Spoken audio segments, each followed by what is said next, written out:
Now available for the first time in paperback. Stop Simping, Why Men Don't Need Finance to Get Romance.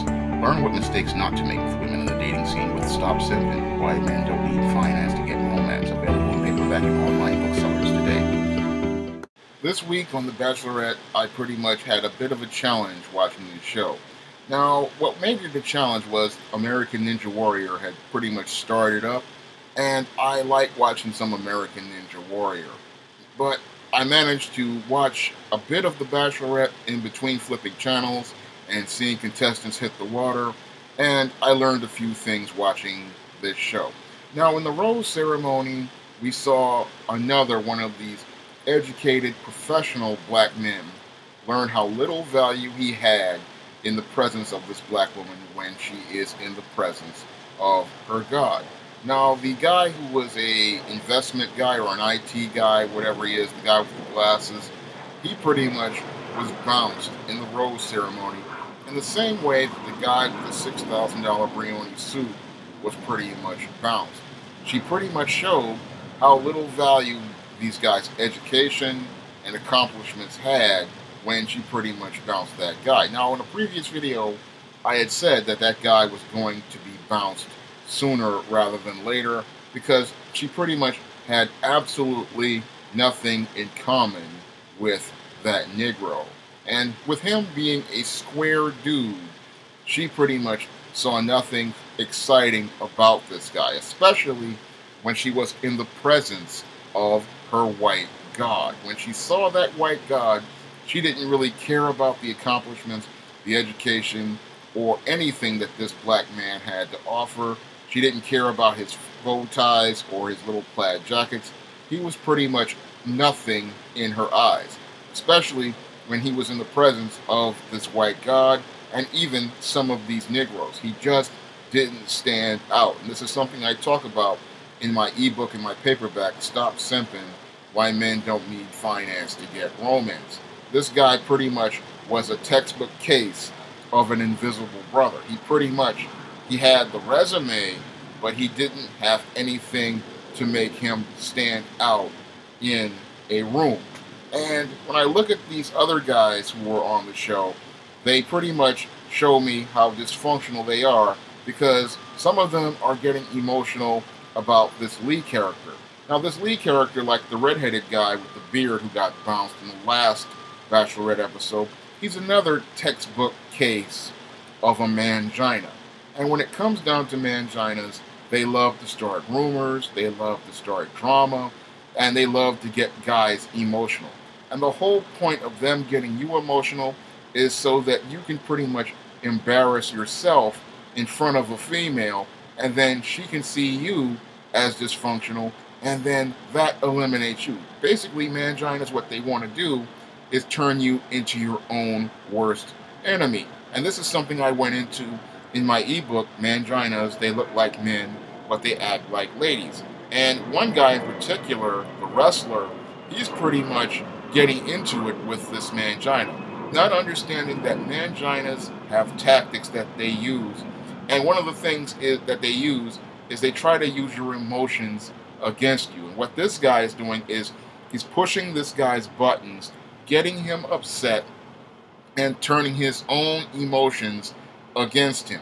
Now, this guy doesn't see the big picture, and he doesn't know how you have to develop a strategy for dealing with a mangina, because if you have a strategy for dealing with them, you can make this guy self-destruct. And that's what I also go into in the Manginas, They Look Like Men, but They Act Like Ladies ebook. I pretty much show you how to make that guy pretty much self-destruct. And this guy, he's pretty much showing how caught up in his emotions, he's letting this guy push his buttons, and he doesn't see what direction he's going in. Moreover, he's not looking at the way this woman is pretty much paying him no attention. She pretty much does not see him in a positive light, and he's pretty much playing right into the mangina's hands, because that's what a lot of guys do when they've been raised by single mothers. They don't understand that when you play into the mangina's trap, you're pretty much going to eliminate yourself when it comes down to females.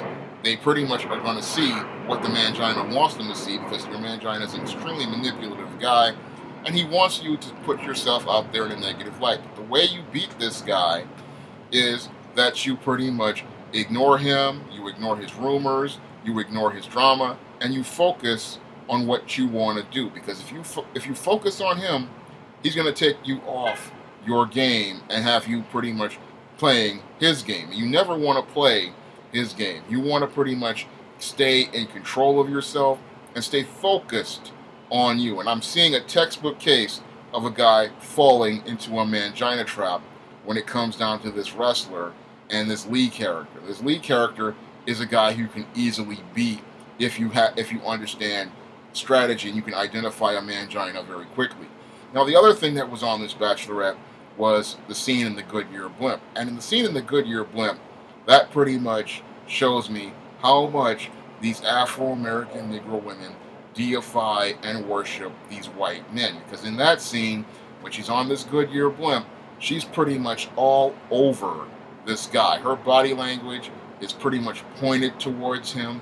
She's pretty much attentive to this white man, and she's pretty much submitting and deferring to him and pretty much looking up at him like he's some sort of god. Now, this is one of the younger guys, and the older guys were pretty much getting upset about it, and that was pretty much them not understanding that what she really wanted was this attractive white male, because that's going to lead to her having attractive biracial children. That's what she really wants. But these guys don't see the big picture. And she was pretty much showing in her body language that she is really into these white guys more than these black guys. Because I look at the way she was sitting there with Kenny and Eric and the black guys, and she pretty much sits with them in the way a mother pretty much sits with a child. She pretty much looks at them like a child, she pretty much touches them like a child, and she sees them as little boys. But when she looks at that white man, she sees men. She sees male authority. She sees male power. She sees a man when she looks at them. And this is why I can honestly say that she pretty much is more preferential to those men than she is the black men. When she looks at the black men, she pretty much sees children. I look at the way she was sitting with Eric and she was sitting with Kenny, and she sat with them in the same way a mother would sit with her child. She looked at those men in the same way she would look at a child. She pretty much touched them in the same way a mother would touch a child. And when a woman pretty much sees you like a child, there is no chance of you having any sort of relationship with that man. I mean, that woman. There's no chance at all. She does not look at that man in that way as a sexual partner or a person she's going to have a relationship with. And when she looks at these Negro men, she does not see men. And that is clear to me from her body language, her facial expressions, and even the way she talked to those men. She did not see them as men at all. Now, there's another Hispanic or Asian looking guy, and his behavior pretty much was quite troubling to me. And he was sitting there talking about how he wanted to be protective of Rachel. And when I looked at his behavior, I pretty much saw the makings of a power simp. Now, when it comes down to the power simp, he pretty much is always talking about protecting women and pretty much being in control of women. And he gets insecure when women are getting attention from other men. So I saw some traits of the power simp in his behavior. I looked at that guy and I said, this guy is acting a bit like a power simp. He's talking about how he wants to protect Rachel and how he's uncomfortable with her being in the presence of those other men. And that pretty much was quite troubling, because that's what power simps do. Power simps, they pretty much have very little control of their emotions. And when the object of their affection is getting attention from other men, it makes them uncomfortable, because they pretty much don't feel like they have any power or control in the situation. So this guy is showing me traits of the power simp in his behavior. And that's very different from the psycho simp, because the psycho simp, you know, that's an evolution of most simps anyway, and the power simp is most likely is the kind of guy who will evolve into a psycho simp, and the psycho simp is the guy who goes out and commits acts of violence, and that's why when I look at his behavior, I saw the power simp. And I look at these guys, and again, a lot of the Negroes, they pretty much are completely clueless to the behavior and the body language going around them, and they pretty much don't see how little respect this female has for them. Even with the spelling bee, they couldn't see that she pretty much had no respect for those black guys, and she pretty much didn't care that the black guy went out here and got the trophy. It didn't matter to her because he proved nothing to her. The guy in the blimp proved more to her than anything else on the show, because this white guy was pretty much more attractive to her, and the fact that he was young and handsome was the thing that really made him attractive in her eyes. And when I was watching this Bachelorette, and I watched the final couple of minutes and saw this wrestler getting ready to get into it with Lee, I saw a guy who was pretty much